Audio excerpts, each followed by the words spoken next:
you and I? I'm Sir Duncan the Tall.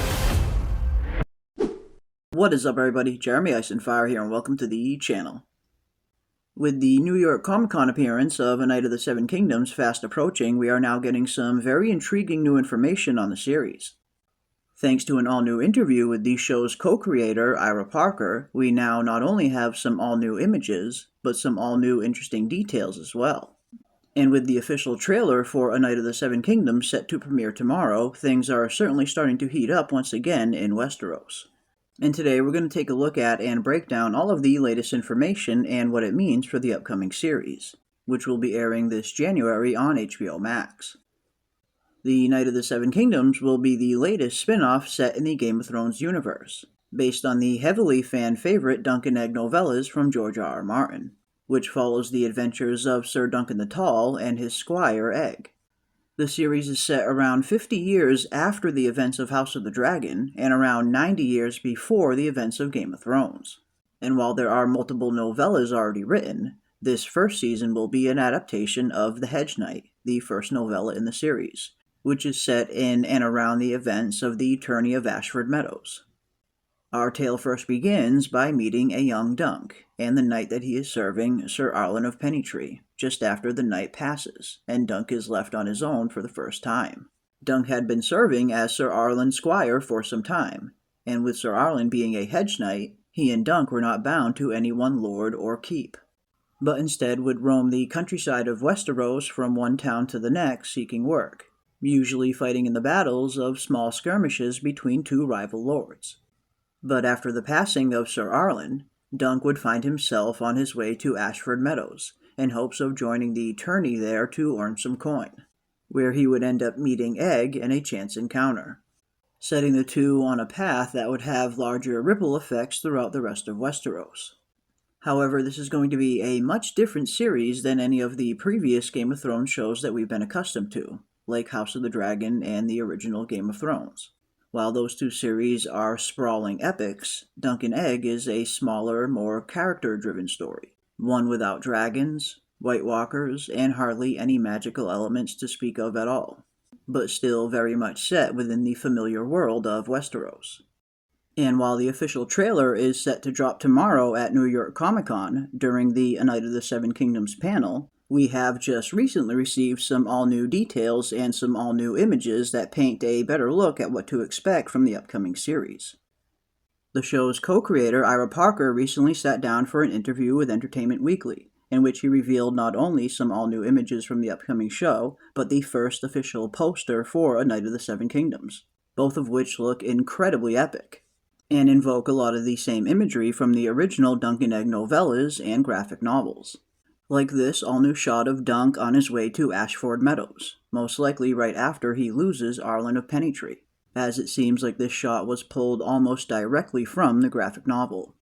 And here we see Dunk with all of the possessions left to him from Sir Arlen of Pennytree, which mostly consist of the 3 different horses and the knight's armor and weaponry. But one thing Sir Arlen didn't have to leave behind was money, which is what prompts Dunk to enter the tourney at Ashford in hopes of winning some coin, where he would go on to meet his young companion for the rest of the story in Egg, a young boy harboring a massive secret that goes on to become Dunk's squire, setting off the beginning of their legendary tale, which is reflected in the first official A Knight of the Seven Kingdoms poster that was also recently released, which states, "A tall tale that became legend." And legendary it certainly does become. While neither Dunk nor Egg knew it at the time, their friendship and exploits would go on to become the stuff of legend throughout Westeros, the kind of tales that parents tell their kid at night. Tales of knighthood, gallantry, and honor, the kind of knight that many kids growing up in Westeros wish they could become one day, with their exploits inspiring countless different adventures for generations to come. And while A Knight of the Seven Kingdoms is set within the same continuity of House of the Dragon and Game of Thrones, it's going to look a little bit different upon hitting our screens, starting with the epic title sequence, something that A Knight of the Seven Kingdoms is not going to have. Up until this point, one of the main things that has been a staple among House of the Dragon and Game of Thrones have been the epic animated title sequences that every episode starts on. But with the Knight of the Seven Kingdoms being much smaller in scale, they have elected to do something a little bit different with their opening title, something that better reflects the scale of which a Knight of the Seven Kingdoms is going to be known for. Instead of the epic, almost 2-minute animation sequence, we will simply be getting a medieval typography title card at the beginning of each episode. And while I would have loved to see a new opening sequence for Knight of the Seven Kingdoms, I do at least understand why they're going a smaller route to better reflect what we're going to see on the actual show. Along with the title sequence, another massive change is coming to A Knight of the Seven Kingdoms that hasn't happened in any of the previous series, concerning the show's composer. Up until this point, Ramin Djawadi, the composer for Game of Thrones and House of the Dragon, has become absolutely infamous with his brilliant use of music and score throughout the series. But unfortunately, it looks like A Knight of the Seven Kingdoms is not going to be having him return as composer, as they have elected to go in a different direction, in hiring Dan Romer to compose the series.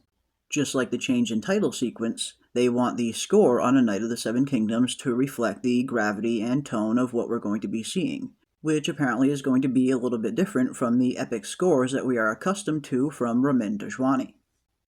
And I must admit, this was one of the changes that I wasn't too excited about. Ramin Djawadi has been such a vital part of the Game of Thrones universe up until this point, and I have to imagine that he would be more than capable of handling something a little bit smaller in scale than House of the Dragon and Game of Thrones. But nonetheless, I do want to remain optimistic, as I am sure Dan Romer is going to do a phenomenal job. But whatever they have in store for us for A Knight of the Seven Kingdoms, I am certainly looking forward to this incredible tale finally getting a proper adaptation, something that many fans have wanted to see on screen for a very long time. And with the official trailer set to drop tomorrow at New York Comic Con, we will certainly be right here breaking down every single frame of it, along with covering every episode when the series premieres in January. So be sure to hit that like and subscribe to stay up to date on all of our upcoming A Song of Ice and Fire content.